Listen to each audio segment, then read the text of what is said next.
হৃদয়ের জীবন কুরআন, খোদা তাআলার কালাম কুরআন। আলহামদুলিল্লাহ রাব্বিল আলামিন, আসসালাতু ওয়াসসালামু আলা সাইয়্যিদিল আমবিয়া ওয়াল মুরসালিন, আম্মা বা'দ, ফাউযু বিল্লাহি মিনাশ শাইতানির রাজীম, বিসমিল্লাহির রহমানির রহিম। আসসালাতু ওয়াসসালামু আলাইকা ইয়া রাসূলুল্লাহ ওয়া আলা আলিকা ওয়া সাহবিকা ইয়া হাবিবাল্লাহ। আসসালাতু ওয়াসসালামু আলাইকা ইয়া নবিয়াল্লাহ ওয়া আলা আলিকা ওয়া সাহবিকা ইয়া নূরাল্লাহ। দরুদে পাকের অগণিত ফজিলত ও বারাকাত রয়েছে আল্লাহ তাবারক ওয়া তাআলার প্রিয় নবী হুজুরে আকরাম নূরে মুজাসসাম সাল্লাল্লাহু আলাইহি ওয়াসাল্লাম ইরশাদ করেন, কিয়ামতের দিন তোমাদের মধ্য থেকে ওই ব্যক্তি আমার অধিকতর নিকটবর্তী হবে যে দুনিয়াতে আমার প্রতি অধিক দুরূদ শরীফ পাঠ করবে। সুবহানাল্লাহ। প্রিয় ইসলামী ভাইরা ও মাদানী দর্শকবৃন্দ, আমাদের মাঝে কে আছে যে আমরা প্রিয় আকা সাল্লাল্লাহু আলাইহি ওয়াসাল্লামের কাছে থাকতে চাই না? কারণ যে প্রিয় আকা সাল্লাল্লাহু আলাইহি ওয়াসাল্লামের যত কাছে থাকবে তত নিরাপদ থাকবে, যত নিকটে যাবে ততই সে তাড়াতাড়ি মুক্তি প্রাপ্ত হবে। আমাদের উচিত অধিক থেকে অধিক পরিমাণে দুরূদ শরীফ পাঠ করা। সাল্লু আলাল হাবিব সাল্লাল্লাহু তাআলা আলা মুহাম্মদ সাল্লাল্লাহু আলাইহি ওয়াসাল্লাম, সালাতু ওয়া সালামান আলাইকা ইয়া সাইয়্যিদি ইয়া রাসূলুল্লাহ সাল্লাল্লাহু আলাইহি ওয়াসাল্লাম। প্রিয় ইসলামী ভাইরা ও মাদানী চ্যানেল দর্শকবৃন্দ, মাদানী চ্যানেলের মাহে রমাদানুল মুবারকের ট্রান্সমিশনে আপনাদের সুস্বাগতম।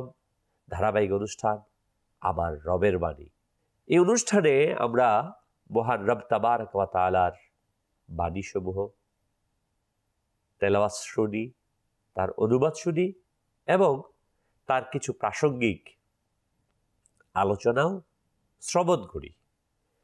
আজ ইনশাআল্লাহ তাবারক ওয়া তাআলা পবিত্র কুরআনুল কারীমের আয়াতে কারিমা, আমার রবের বাণী ইনশাআল্লাহ তাবারক ওয়া তাআলা আমরা শ্রবণ করব, তার অনুবাদও শুনব। আমার রব তাআলা কোন বিষয়ে আমাদেরকে আহ্বান জানিয়েছেন? কোরআন অবতীর্ণের এই মাস মাহে রমাদানুল মুবারক, আমাদের উচিত কোরআনকে পাঠ করা, তেলাওয়াত করা, কোরআনকে বুঝা, কোরআনের আলোয় নিজের জীবনকে, পরিবারকে, সমাজকে, রাষ্ট্রকে আলোকিত করা। এই কোরআনকে যেন আমরা শুধুমাত্র মৃত ব্যক্তিদের ইসালে সওয়াবের জন্য না রেখে দেই, পাঠ না করি, বরং আমরা আমাদের দৈনন্দিন জীবনের, বাস্তব জীবনের প্রয়োজনের ক্ষেত্রে দিক নির্দেশনার জন্য, পথ প্রদর্শনের জন্য ব্যবহার করি। আমাদের এবারের সেগমেন্ট হৃদয়ের জীবন কুরআন, খোদা তাআলার কালাম কুরআন। أعوذ بالله من الشيطان الرجيم. بسم الله الرحمن الرحيم. يا أيها الذين آمنوا إن كثيرا من الأحبار والرهبان ليأكلون أموال الناس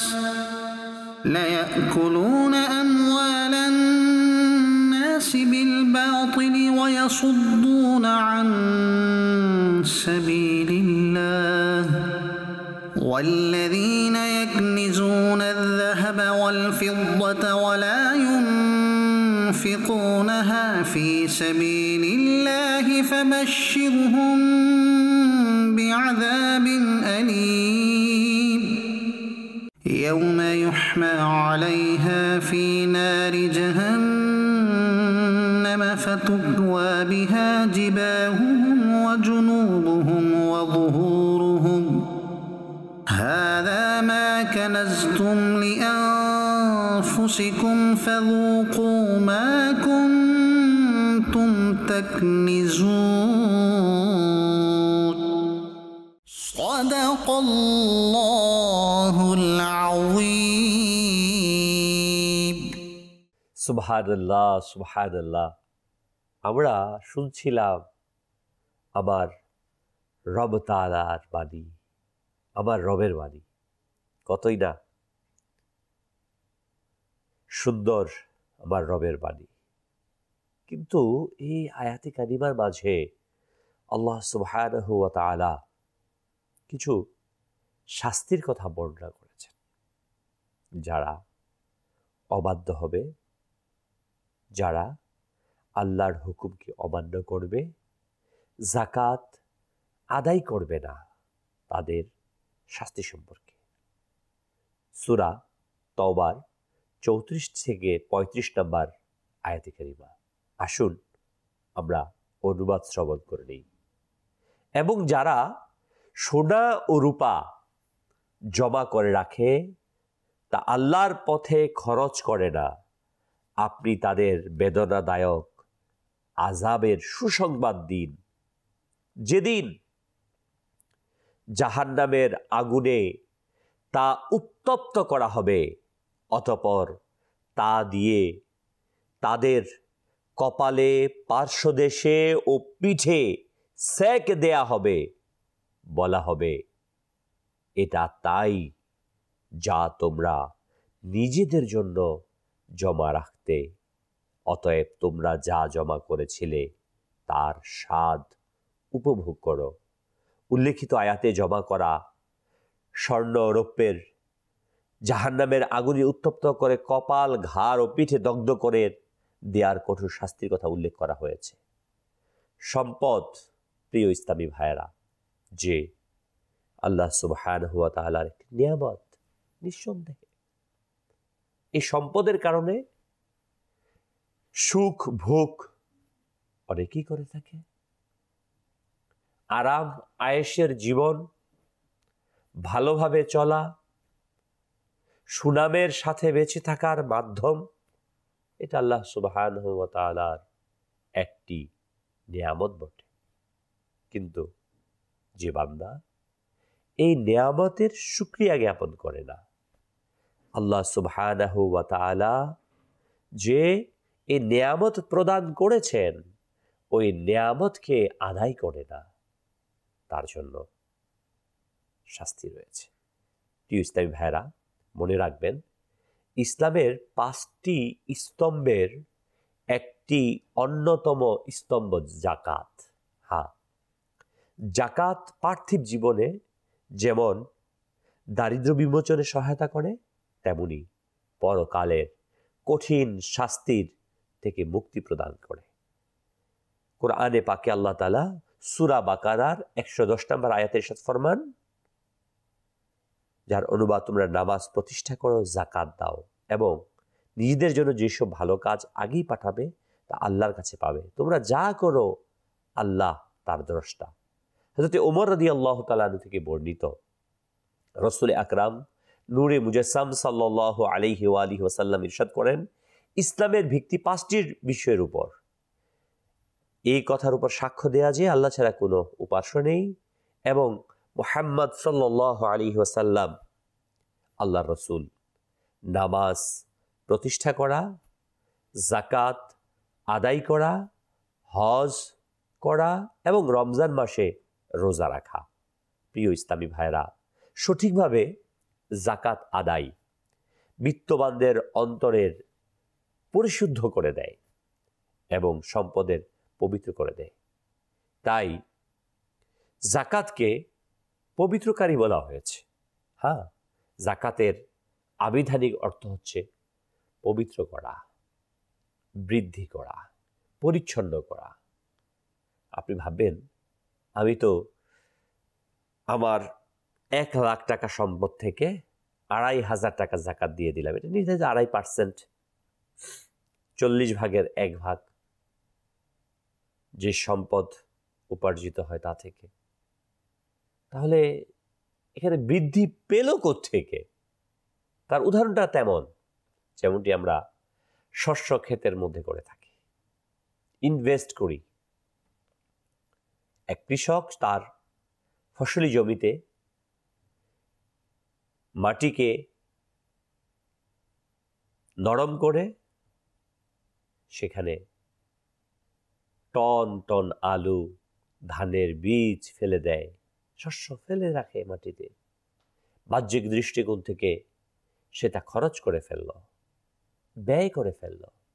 প্রকৃত অর্থে ব্যয় হয়নি, বরং সেটা ইনভেস্ট করা হয়েছে। সেখানে ওই ইনভেস্ট আল্লাহ তাবারক ওয়া তাআলার দরবারে মঞ্জুর হয়ে যায়। আল্লাহ তাআলা সেটাকে অনেক গুণ বৃদ্ধি করে তার বান্দাকে ফিরিয়ে দেন।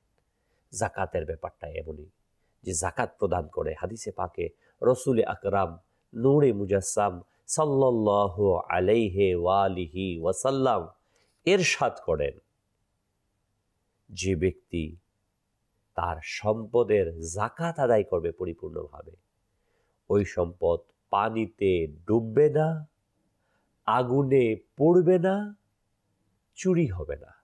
আল্লাহ তাবারক ওয়া তাআলা তার হেফাজত করবেন।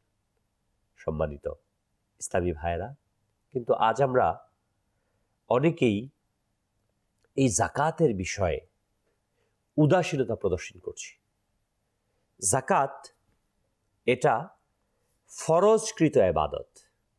নামাজ যেমনটি 5 ওয়াক্ত ফরজ, মাহে রমাদানুল মুবারকের রোজা রাখা যেমন ফরজ, অনুরূপভাবে সম্পদের জাকাত আদায় করা তেমনটি ফরজ।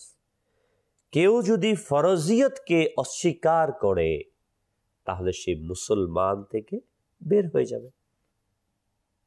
জাকাত ফরজ ইবাদত, একেবারেই জরুরি অত্যাবশ্যকীয় ইবাদত হচ্ছে জাকাত। কুরআনুল কারীমে আল্লাহ সুবহানাহু ওয়া তাআলা নামাজের বিষয়ে 82 জায়গাতে তাগিদ দিয়েছেন, নামাজ কায়েম করো। আর 32 জায়গাতে জাকাতের ব্যাপারে আসছে জাকাত শব্দটি। আল্লাহ তাআলা বলেন, আকিমুস সালাহ ওয়া আতুজ যাকাহ ওয়ারকাউ মা'আর রাকিঈন। তোমরা নামাজ কায়েম করো, জাকাত আদায় করো এবং রুকুকারীদের সাথে রুকু করো। প্রিয় ইসলামী ভাইয়েরা ও মাদানী চ্যানেল দর্শকবৃন্দ, জাকাতটাকে যেন আমরা এটা কোনো দান হিসেবে, স্বাভাবিক নফল সাদকা হিসেবে না করি, গ্রহণ না করি, বরং এটি একটি ফরজ অত্যাবশ্যকীয় ইবাদত। আজকে আমাদের সমাজের মধ্যে যে বিষয়টি দেখা যায়, প্রিয় ইসলামী ভাইয়েরা ও মাদানী চ্যানেলের দর্শকবৃন্দ, আর তা হচ্ছে কয়েক কোটি টাকার সম্পদ আছে, এভারেজে 1-1.5 লাখ টাকা, 2 লাখ টাকা, 3 লাখ টাকা, যাকে আমাদের গ্রামের ভাষায় আমরা বলি থোকা পাছা। বাস কিছু মোটামুটি সম্ভাব্য কিছু দিয়ে দাও, বাস হয়ে গেল। না, থোকা পাছার বিষয় জাকাত নয়। আমি আবারও বলছি মাদানী চ্যানেল দর্শকবৃন্দ, আনুমানিক ভাবে অনুমানের ভিত্তিতে আমি দিয়ে দিলাম জাকাত, এটা জাকাত নয়। নির্ধারিত 2.5% আমাকে আদায় করতে হবে, এর নিচে হলে জাকাত হবে না ওই অংশের। অতএব আমরা থোকা পাছা যেন নয়, বরং জাকাত যা আমার উপর ফরজ হয়েছে তা নির্ধারণ করি। আজকে বাংলাদেশ সরকার যে আমাদের উপর ট্যাক্স নির্ধারণ করেছেন, ইনকাম ট্যাক্স, আয়কর, এটা যদি কেউ ফাঁকি দেয় তাহলে তাকে শাস্তির সম্মুখীন হতে হয় দুনিয়াবি। যে রব দুনিয়ার রাষ্ট্র বিধান করেছে তা আমরা দিচ্ছি, আর যে রব তাবারক ওয়া তাআলা আপনাকে তৈরি করলো, আমাকে তৈরি করলো, অসহায় ছিলাম সহায় বানালো, সম্পদের মালিক বানালো, আপনি কি দেখেননি? আপনারই মতো আমারই মতো ক্লাস ফেলুর ছিলাম, ক্লাসমেট ছিলাম, একসাথে লেখাপড়া করেছি, আছে প্রাইমারির বাল্যবন্ধু, তার সংসার চালাতে কত কষ্ট হচ্ছে, মাসে 20,000 টাকা ইনকাম করতে পারছে না, দিন এনে দিন খাচ্ছে? আপনার সামনে কি নেই তার প্রমাণ? আপনার প্রতিবেশীর প্রমাণ কি নেই? আল্লাহ তাআলা যে আপনাকে সম্পদ দিল, নিসাব পরিমাণ সম্পদের মালিক বানালো, এর জন্য কি আমার শুকরিয়া জ্ঞাপন করা উচিত না? আল্লাহ তাআলার নিয়ামতের শুকরিয়া জ্ঞাপন করা উচিত না? অবশ্যই উচিত। তো কতটুকু পরিমাণ হলে যাকাত আমাদের উপর ফরজ, এ সম্পর্কে আমরা শুনবো আরো কিছু। মাদানী চ্যানেল দর্শকবৃন্দ, আমাদের এই অনুষ্ঠানে আমরা আপনাদের ভিডিও অডিও কল নিয়ে থাকি, প্রশ্ন নিয়ে থাকি এবং প্রশ্ন করে থাকি এবং উত্তর জানিয়ে থাকি। পরবর্তী সেগমেন্ট ভিডিও কল জি চালিয়ে দিন।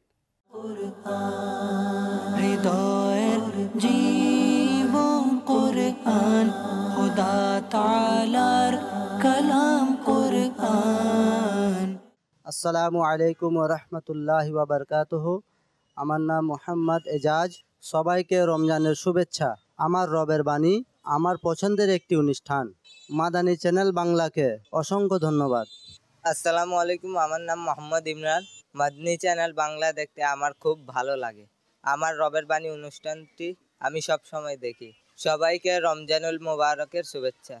যে আমরা দেখছিলাম আমাদের দর্শকদের কল, আল্লাহ তাআলা বরকত দান করুক, জাযায়ে খায়ের দান করুক।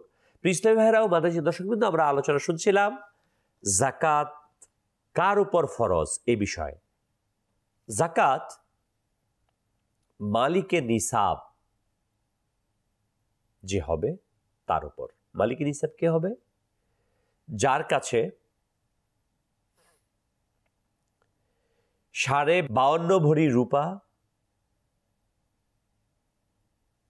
অথবা 7.5 ভরি স্বর্ণ অথবা উভয়টার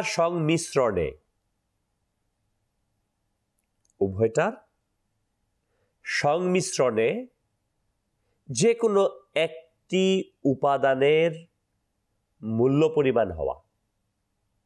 আমাদের দেশের একটা ট্রেডিশন যে রমাদানুল মুবারকে যাকাত আদায় করে থাকে, তার মানে এটাই না যে রমাদানুল মুবারকে যাকাত ফরজ হয়। হ্যাঁ, এই জন্য আদায় করে থাকে যে রমজান মাসে যদি দান করা হয় সেটা 70 গুণ সওয়াব বৃদ্ধি পায়। এই নিয়তে মাহে রমাদানুল মুবারকে যাকাত আদায় করে থাকে। আপনি যদি ওইভাবে শুরু করে থাকেন আপনার হিসাবটা রমাদান টু রমাদান, তাহলে রমাদান মুবারকে আপনার আসবে। কিন্তু আপনি পেয়েছেন দেখা গেল কোরবানির ঈদ থেকে শাওয়াল মাস, জিলকাদ, জিলহজ, মুহররম থেকে আপনার টাকা আসছে, মুহররম টু মুহররমে আপনার যাকাত ফরজ হয়ে যাবে। তো প্রিয় ইসলামী ভাইরা ও মাদানী চ্যানেলের দর্শকবৃন্দ, আমরা জানতে পারলাম যাকাত যার কাছে 57,000 টাকা পরিমাণ সম্পদের মালিক থাকবে এক বছর, নিজ প্রয়োজনীয় ব্যবহৃত সম্পদ ব্যতীত উদ্বৃত্ত সম্পদ, অর্থ সম্পদ যদি এই পরিমাণ হয় 57,000 টাকা মূল্যের, তাহলে তার উপর যাকাত আদায় করা ফরজ হয়ে যাবে। তাকে যাকাত আদায় করতে হবে। আর এটা এমনটা নয় যে জীবনে একবার, প্রতি বছর আপনি টাকা জমা রেখেছেন, কোথাও কারো কাছে দিয়ে রেখেছেন, তথাপিও আপনাকে যাকাত দিতে হবে। কোথাও আছে সেটার যাকাত দিতে হবে। কাউকে ব্যবসার জন্য দিয়েছেন, সেটার যাকাত দিতে হবে। ব্যাংকে জমা রেখেছেন, যাকাত দিতে হবে। প্রিয় ইসলামী ভাইরা ও মাদানী চ্যানেলের দর্শকবৃন্দ, তার মানে আমরা বুঝতে পারলাম যে আমাদের যাকাত কার উপর ফরজ। এবার আমি নির্ণয় করি আমার উপর যাকাত ফরজ কিনা। মনে রাখবেন, যাকাত আদায়ের কোরআন কর্তৃক নির্ধারিত 8টি খাত আল্লাহ সুবহানাহু ওয়া তাআলা নির্ধারণ করে দিয়েছেন। ইনশাআল্লাহ তাবারক ওয়া তাআলা আমরা সেই প্রসঙ্গেও আসব যে আমরা কোথায় কোথায় যাকাতের অর্থকে ব্যয় করব। প্রিয় ইসলামী ভাইয়েরা ও মাদানী চ্যানেলের দর্শকবৃন্দ, আমরা শুনছিলাম যাকাত সম্পর্কে। আসুন এ প্রসঙ্গে আরও কিছু হাদিসে কারিমা শ্রবণ করে নেই। বুখারী শরীফের 1403 নম্বর হাদিস, হযরতে আবু হুরায়রা রাদিয়াল্লাহু তাআলা আনহু থেকে বর্ণিত, রসুল আকরাম নূরে মুজাসসাম সাল্লাল্লাহু আলাইহি ওয়াসাল্লাম ইরশাদ করেন, আল্লাহ যাকে সম্পদ দিয়েছেন কিন্তু সে এর যাকাত আদায় করেনি, কিয়ামতের দিন তার সম্পদকে টাক মাথা বিশিষ্ট বিষধর সাপের আকৃতি দিয়ে তার গলায় ঝুলিয়ে দেয়া হবে। সাপটি তার মুখের দুই পাশে কামড়ে ধরে বলবে, আমি তোমার সম্পদ, আমি তোমার জমাকৃত সম্পদ। অতঃপর রাসূল সাল্লাল্লাহু আলাইহি সাল্লাম সূরা আলে ইমরানের 180 নম্বর আয়াত তেলাওয়াত করলেন,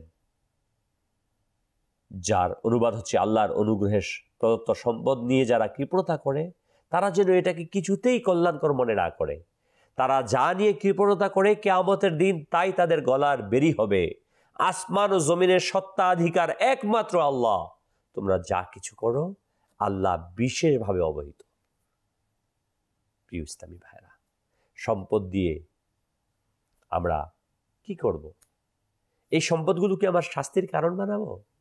আমি যতই সম্পদ পুঞ্জীভূত করি না কেন, একত্রিত করি না কেন, ইন্ডাস্ট্রির পর ইন্ডাস্ট্রি তৈরি করি, দোকানের পর দোকান বানাই, ব্যবসায়িক সেন্টার খোলার পর আরেকটি সেন্টার খুলতে থাকি, কিন্তু যাকাতের ব্যাপারে কোনো পরোয়া করি না, কোনো হিসাব করি না, চলছে বাস। দেখা যাবে, দেখা যাবে কি হবে, দেখা যাবে। আপনি কি দেখবেন, আমি কি দেখব, কার সাথে দেখব, কাকে দেখব, কখন দেখব? অথরিটি কি আছে আপনার কাছে? ক্ষমতা কি আছে? অত ইজ্জু মাদ্দাসা অত দিল্লু মাদ্দাসা বিয়াদিকাল খায়ের ইন্দাকা আলা কুল্লি শাইইন কাদির। কোনো কিছুর ক্ষমতা নেই আমাদের। যত ক্ষমতাধর পৃথিবীতে বড় বড় বাদশা এসেছে, যাদের অগলির হেলনে লক্ষ লক্ষ সৈন্য প্রস্তুত হয়েছে, জীবন দিয়েছে, তারাও আজ পৃথিবীতে নেই। অতএব সম্পদের গরিমা, সম্পদের অহংকার, শক্তির অহংকার আমরা যেন না দেখাই, বরং আল্লাহ সুবহানাহু ওয়া তাআলার কাছে আত্মসমর্পণ করি, নিজেদেরকে নিয়ন্ত্রণে রাখি, আল্লাহর হুকুমকে মেনে নেই। আজকে আমি ভবনের পর ভবন তৈরি করছি, সঠিকভাবে হিসেব করে যাকাত দিচ্ছি না, এটা আপনার না সম্পদ। হ্যাঁ, আমি বলছি আপনাকে, আল্লাহ সুবহানাহু ওয়া তাআলা এই যাকাতটাকে দরিদ্রের অধিকার হিসেবে দিয়েছেন। এটা তার অধিকার, যে আমার যখন 57,000 টাকার বেশি বছরে উদ্বৃত্ত থাকবে, তার 2.5% দরিদ্র ব্যক্তির এটা অধিকার। এটা তার ভিক্ষা না। এটা ভাববেন না আমি দরিদ্রকে ভিক্ষা দিচ্ছি, তাকে সহায়তা করছি, না। আপনার প্রতি, আমার প্রতি ইহসান, যে সে আমার যাকাতকে গ্রহণ করছে, যাকাতকে নিয়ে আমাকে পবিত্র করছে, এটা ইহসান। এখনো আল্লাহ তাআলার জমিনের মধ্যে এমন কিছু বান্দা আছে, সাক্ষাৎ হয়েছে তাদের সাথে, যাকাত দেওয়ার পর শুকরিয়া জ্ঞাপন করে থাকে। যেহেতু আমরা দাওয়াত ইসলামীর আলহামদুলিল্লাহ প্রতিষ্ঠান পরিচালনা করি সারা পৃথিবীতে, আমাদের সারা বাংলাদেশে শত শত প্রতিষ্ঠান, মাদ্রাসা রয়েছে, দরিদ্র ব্যক্তিরা রয়েছে, যাকাতের যে খাতগুলো রয়েছে এই খাতের মধ্যে আমাদের এই ফান্ডে এনে ব্যবহার করা হয়। তাদের সাথে আলহামদুলিল্লাহ যাকাত দেওয়ার পর শুকরিয়া জ্ঞাপন করে। আর এটাই হওয়া উচিত যে আমি যাকাত দিলাম, এই যাকাতটা সঠিক জায়গাতে ইউটিলাইজ হচ্ছে, ব্যবহার হচ্ছে, এটা আপনাকে শুকরিয়া জ্ঞাপন করছি। কিন্তু কিছু অজ্ঞ মানুষ রয়েছে, মূর্খ মানুষ রয়েছে, যারা যাকাত এটাকে ভিক্ষা মনে করে থাকে। না প্রিয় ভাই, আপনার বুঝার মধ্যে ভুল রয়েছে। যাকাত এটা দরিদ্রের অধিকার, অতএব এটা কোনো ভিক্ষা নয়, যাকাত ভিক্ষা নয়, দরিদ্রের অধিকার। আমি আপনি যেন এই অধিকারকে সঠিকভাবে আদায় করি। ইনশাআল্লাহ তাআলা আসবো পরবর্তী আলোচনাতে। ইনশাআল্লাহ তাআলা আসুন পরবর্তী সেগমেন্ট। জি, আজকের প্রশ্ন, মাশাআল্লাহ, আমরা খাতা কলম নিয়ে প্রস্তুতি নেই এবং আজকের প্রশ্ন জেনে নেই, লিখে নেই। সম্ভব হলে আমরা উত্তর দেব যাদের সম্ভব।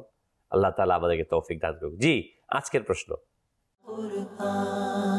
হৃদয়ের জীবন কুরআন, খোদা তাআলার কালাম কুরআন। হৃদয়ের জীবন কুরআন, খোদা তাআলার কালাম কুরআন। কুরআন হৃদয়ের জীবন কুরআন, খোদা তাআলার কালাম কুরআন। কুরআন হৃদয়ের জীবন কুরআন, খোদা তাআলার কালাম কুরআন। কুরআন সাল্লু আলাল হাবিব সাল্লাল্লাহু তাআলা আলা মুহাম্মদ সাল্লাল্লাহু আলাইহি ওয়াসাল্লাম। প্রিয় ইসলামী ভাইরা ও মাদানী দর্শকবৃন্দ, আমরা শুনছিলাম যাকাত সম্পর্কিত। আর হ্যাঁ, যাকাত এটা আমাদের সম্পদের ব্যবসায়িক সম্পদ, যে সম্পদকে ব্যবসার উদ্দেশ্যে ক্রয় করা হয় সেটার যাকাত হয়। আমাদের এই জন্য প্রত্যেককে জানা একান্ত প্রয়োজন, আমার যে অ্যাসেটগুলো রয়েছে, আমার যে সম্পদগুলো রয়েছে, জায়গা, বিল্ডিং, দোকান, তার মধ্য থেকে কোনটার যাকাত হতে পারে। যে বাড়িটা আপনি আপনার ব্যবহারের জন্য তৈরি করেছেন সেটার যাকাত নেই।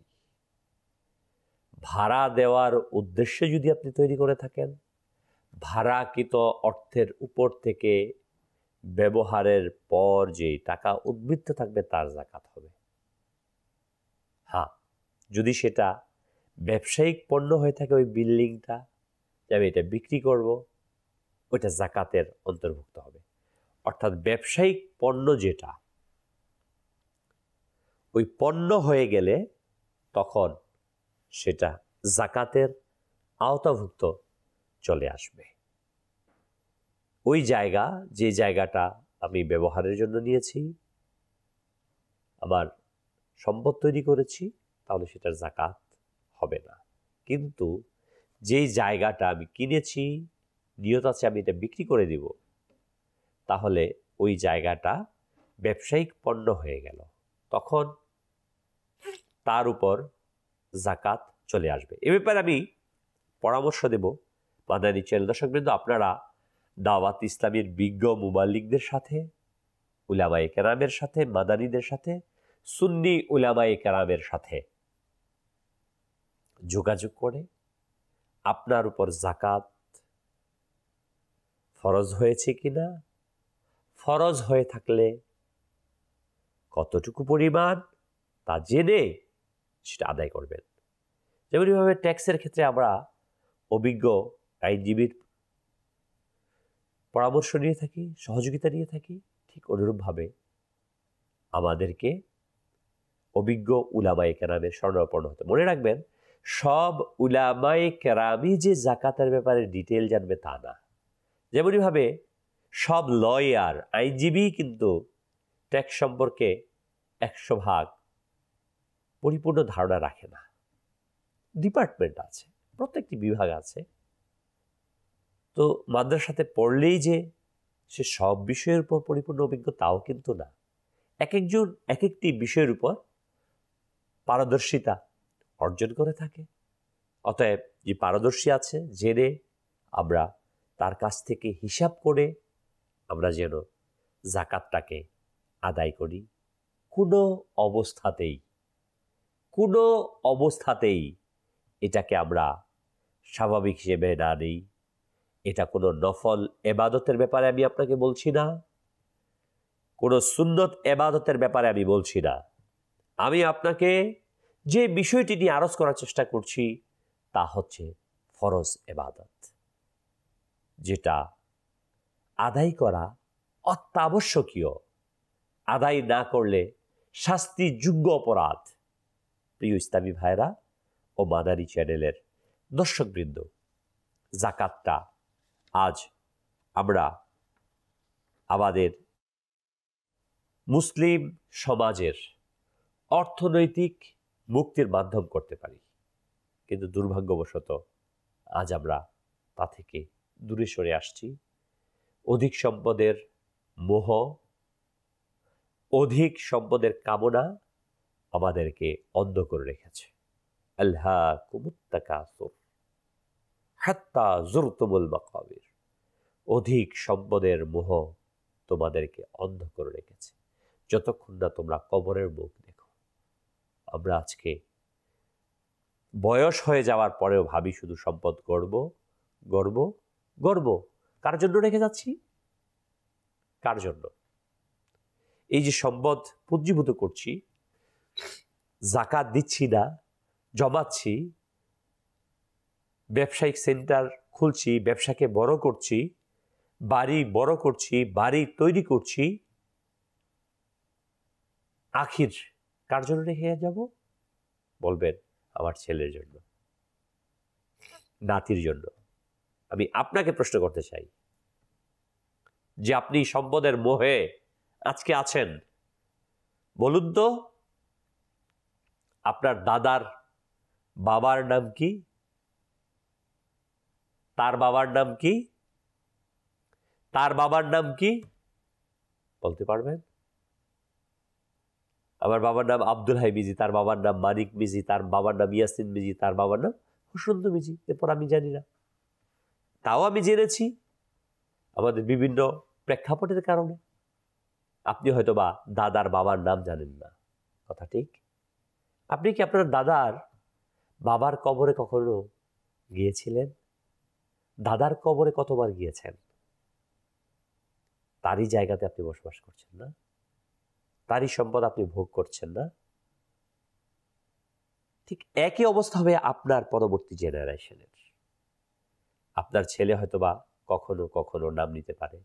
আমি এমন অনেক ছেলে দেখেছি, বাবা মা মৃত্যু হওয়ার 2 বছর পরও তাদের জন্য ইসারের সওয়াব করে না, অথচ কোটি কোটি টাকার সম্পদ রেখে গিয়েছে। কিসের জন্য করছেন? কার জন্য করছেন? ভাই, আল্লাহর ওয়াস্তে, আল্লাহর ওয়াস্তে, আল্লাহর ওয়াস্তে নিজের প্রতি ইহসান করুন। ইয়া আইয়ুহাল্লাযীনা আমানু কু আনফুসাকুম ওয়া আহলিকুম নারা। আল্লাহ তাআলা কোরআনে কত স্পষ্টভাবে বলেছেন, হে ঈমানদারগণ, তোমরা তোমাদেরকে এবং তোমার পরিবারকে ওই আগুন থেকে বাঁচাও যার জ্বালানি হবে মানুষ এবং পাথর। আল্লাহ তাআলা আমাকে বাঁচানোর জন্য বলেছে, বাঁচার জন্য বলেছে। আমি কি বাঁচছি? আমি কি ফরজ আদায় করছি?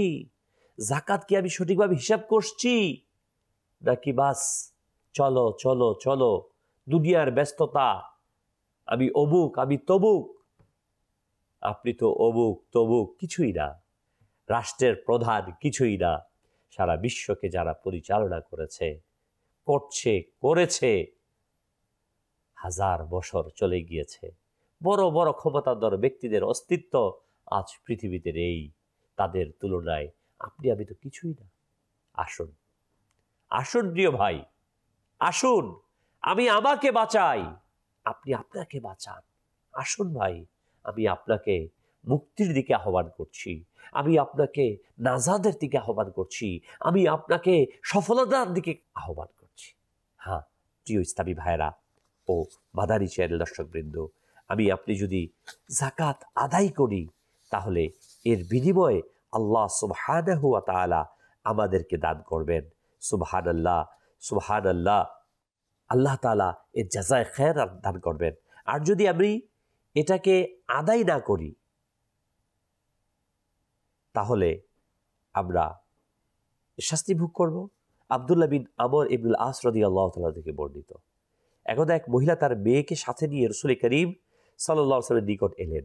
ওই মেয়ের হাতে স্বর্ণের 2টি ভারী মোটা বালা ছিল। তাদেরকে রাসূল সাল্লাল্লাহু আলাইহি ওয়াসাল্লাম ইরশাদ করলেন, তুমি কি এগুলোর যাকাত দাও? মেয়ে বলল না।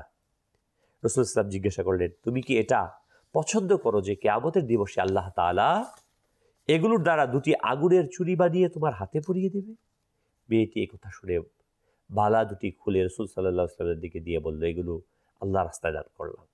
অনেক হাদিসে হযরত আয়েশা সিদ্দিকা রাদিয়াল্লাহু তাআলা আনহা বলেন, একবার রাসূল সাল্লাল্লাহু আলাইহি ওয়াসাল্লাম আমার নিকট এলেন, তখন আমার হাতে কয়েকটি রূপার আংটি ছিল। তখন তিনি বললেন, এগুলো কি? আমি বললাম, আপনার সামনে সৌন্দর্য প্রকাশ করার জন্য এগুলো তৈরি করেছি। রাসূল সাল্লাল্লাহু আলাইহি ওয়াসাল্লাম বললেন, তুমি কি এগুলোর যাকাত প্রদান করো? আমি বললাম, না। রাসূল সাল্লাল্লাহু আলাইহি ওয়াসাল্লাম বললেন, তোমার জাহান্নামে যাওয়ার জন্য এতটুকুই যথেষ্ট। মাশাআল্লাহ, জাস্ট এটা আমাদের জন্য শিক্ষা যে যাকাত। প্রিয় ইসলামী ভাইরা ও মাদানী চ্যানেলের দর্শকবৃন্দ, আমরা শুনছিলাম আল্লাহর নবী সাল্লাল্লাহু আলাইহি ওয়াসাল্লাম কিভাবে প্রশিক্ষণ দিয়েছেন। এর মানে এটা পুরাটা দিয়ে দেওয়া, উদ্বুদ্ধ করেছেন। সাহাবায়ে কেরাম তো তারা দিল খুলে দিয়ে দিতেন কোনো কিছু শুনলে। ফরজ তো ফরজ, সুন্নাত নফল এর ব্যাপারে তারা প্রতিযোগিতা করতেন আল্লাহ রাস্তায় দান করার। এই সকল হাদিসে কারিমা থেকে আমরা বুঝতে পারি যে কিভাবে তিনারা আল্লাহ রাস্তায় দান করতেন। যাকাত দেওয়ার অতিরিক্ত তারা প্রদান করে দিতেন। আল্লাহু আকবার, আল্লাহু আকবার। আল্লাহ তাআলা আমাদের দিলকেও প্রশস্ত করে দেখ, আমাদের হৃদয়টাকে প্রশস্ত করে দেখ। আমরা যেন যারা মুসলমান রয়েছি প্রত্যেকে যেন সঠিকভাবে উত্তম পদ্ধতিতে যাকাত আদায় করতে পারি। আল্লাহ সুবহানাহু ওয়া তাআলা আমাদের সবাইকে সে তৌফিক দান করুক। আমাদের দেশে একটি প্রচলন, সেটা হচ্ছে যাকাতের অর্থ দিয়ে কিছু লুঙ্গি কেনা হয়, কিছু কাপড় কেনা হয় না? দোকানে লেখা থাকে, ব্যবসায়ীরা তৈরি করেছে যাকাতের কাপড় পাওয়া যায়। কি নিকৃষ্ট চিন্তা চেতনার যাকাতের কাপড় বানিয়ে ফেলেছি। আল আমান আল হাফিজ, আপনাকে কে বলেছে 1000 লোককে যাকাতের কাপড় দিতে? কিছু কিছু আছি আমরা, নাম ফুটাতে হবে, যাকাত দিচ্ছে না, 1000 লোককে যাকাত দিয়েছে। যাকাতের কাপড় নিতে এসে ধাক্কাধাক্কিতে একজন মারা গেছে। আস্তাগফিরুল্লাহ, আস্তাগফিরুল্লাহ। এভাবে না। আমি যেন এটা অহংকারের বশবর্তী না হয়ে যায়, এদিকে খেয়াল রাখতে হবে। যাকাতটাকে তার প্রয়োজন, যাকাতের অর্থটা প্রদান করেন, তার কি প্রয়োজন আছে? তার কাপড় তো নাও প্রয়োজন থাকতে পারে, সেটা সে পূর্ণ করলো। প্রিয় ইসলামী ভাইয়েরা ও মাদানী চ্যানেল দর্শকবৃন্দ, আমরা যাকাতের সঠিক ব্যবহার করি, যাকাতকে বুঝার চেষ্টা করি। যাকাতের বিধান আল্লাহ তাআলা দিয়েছেন অর্থনৈতিক মুক্তির জন্য, সমাজ থেকে দারিদ্রতাকে দূর করে একটি স্বনির্ভর সমাজ প্রতিষ্ঠার জন্য, এক জায়গাতে সম্পদ পুঞ্জীভূত না থেকে সমাজের মাঝে ইউটিলাইজ করে যেন সবাই সামর্থ্যবান হতে পারে, সেটার জন্য। অতএব আসুন আমরা যাকাতের সঠিক ব্যবহার করি, যাকাতের সঠিকভাবে আদায় করে দরিদ্রমুক্ত বাংলাদেশ বিনির্মাণে আমরা অগ্রসর হই। আলহামদুলিল্লাহ আযজা ওয়া জাল, দাওয়াত ইসলামী আজ বাংলাদেশ সহ সারা বিশ্বে দ্বীনের এই পায়গামকে আম করে যাচ্ছে, প্রচার করে যাচ্ছে। আপনিও দাওয়াত ইসলামীর সহযোগী হন, সাপোর্ট করুন। আপনার নৈতিকভাবে, অর্থনৈতিকভাবে, সার্বিক বিষয়ে দাওয়াত ইসলামীকে সাপোর্ট করুন, যাতে করে আমরা একটি সুন্দর, স্বনির্ভর, সোনার বাংলাদেশ গড়ার এই পথে অগ্রসর হতে পারি। দরিদ্রমুক্ত একটি সমাজ বিনির্মাণে দাওয়াত ইসলামী কাজ করছে। শিক্ষার ক্ষেত্রে আলহামদুলিল্লাহ, ইসলাম প্রচারের ক্ষেত্রে যারা দরিদ্র রয়েছে, শিক্ষা গ্রহণ করতে পারছে না, তাদেরকে শিক্ষা দেওয়ার ব্যাপারে, সার্বিক বিষয়ে সাপোর্ট করার ব্যাপারে দাওয়াত ইসলামী আলহামদুলিল্লাহ সারা পৃথিবীতে হাজার হাজার প্রতিষ্ঠান পরিচালনা করছে। বাংলাদেশে আলহামদুলিল্লাহ শত শত প্রতিষ্ঠান পরিচালনা করছে। আপনিও অংশগ্রহণ করুন, এগিয়ে আসুন। আপনার এই অংশগ্রহণ আমাদের এই জাতি বিনির্মাণে অনেক দূর এগিয়ে নিয়ে যাবে বলে আমরা আশা করি। আল্লাহ সুবহানাহু ওয়া তাআলা আমাদের সবাইকে সঠিকভাবে জাকাত আদায় করার তৌফিক দান করুক। জাকাত আমরা কাদেরকে দিব এ ব্যাপারে কোরআনে পাকে আল্লাহ সুবহানাহু ওয়া তাআলা স্পষ্টভাবে বর্ণনা করেছেন সূরা তওবার ৬০ নম্বর আয়াতে। আল্লাহ তাবারক ওয়া তাআলা ইরশাদ ফরমান, নিশ্চয়ই সাদকা মিন জাকাত হচ্ছে ফকির ও মিসকিনদের জন্য এবং এতে নিয়োজিত কর্মচারীদের জন্য, আর যাদের অন্তর আকৃষ্ট করতে হয় তাদের জন্য তা বন্টন করা যায়। দাস আজাদ করার ক্ষেত্রে ঋণগ্রস্তদের মধ্যে, আল্লাহর রাস্তায় এবং মুসাফিরদের মধ্যে। এটি আল্লাহর পক্ষ থেকে নির্ধারিত, আর আল্লাহ মহাজ্ঞানী প্রজ্ঞাময়। উক্ত আয়াতের মধ্যে জাকাত প্রদানের ৮টি খাত উল্লেখ করা হয়েছে।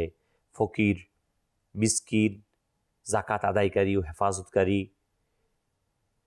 ইসলামের প্রতি আকৃষ্ট করার জন্য কোনো অমুসলিমকে জাকাত প্রদান, এমনইভাবে দাস মুক্তির জন্য এবং ঋণগ্রস্ত ব্যক্তি ঋণ মুক্তির জন্য, আল্লাহর রাস্তায় যারা রয়েছে দিন প্রচারের জন্য, ইলম অর্জনের জন্য, আল্লাহর জমিনে আল্লাহর দিনকে প্রতিষ্ঠার জন্য তাদেরকে জাকাত দেওয়া, এবং মুসাফির যে সফরে গিয়েছে, পাথর শেষ হয়ে গেছে, সে ব্যক্তিকে জাকাতের অর্থ প্রদান করে বাড়ি পর্যন্ত পৌঁছানোর ব্যবস্থা গ্রহণ করা। এ বিষয়ে আমি আবারও অনুরোধ জানাবো, আপনার অভিজ্ঞ সুন্নি উলামায়ে কেরাম দাওয়াত মুবাল্লিগের কাছ থেকে জেনে অবশ্যই তা সঠিকভাবে আদায় করবেন। এরই পাশাপাশি অনুরোধ জানাবো, দাওয়াত ইসলামী আলহামদুলিল্লাহ সঠিকভাবে জাকাত ব্যবহার করছে, প্রতিটি অর্থ শরীয়তে মুতাহারার উপর খেয়াল রেখে চেষ্টা করছে খরচ করার জন্য। আপনিও দাওয়াত ইসলামী সঙ্গ দিন। আল্লাহ সুবহানাহু ওয়া তাআলা আমাদের সকলকে পরিপূর্ণরূপে ফরজ আদায় করার, জাকাত আদায় করার তৌফিক দান করুক। আমিন। বিজাহিন নবীল আমিন সাল্লাল্লাহু আলাইহি ওয়াসাল্লাম। সাল্লু আলাল হাবিব সাল্লাল্লাহু তাআলা আলা মুহাম্মদ। হৃদয়ের জীবন কুরআন, খোদা তাআলার কালাম।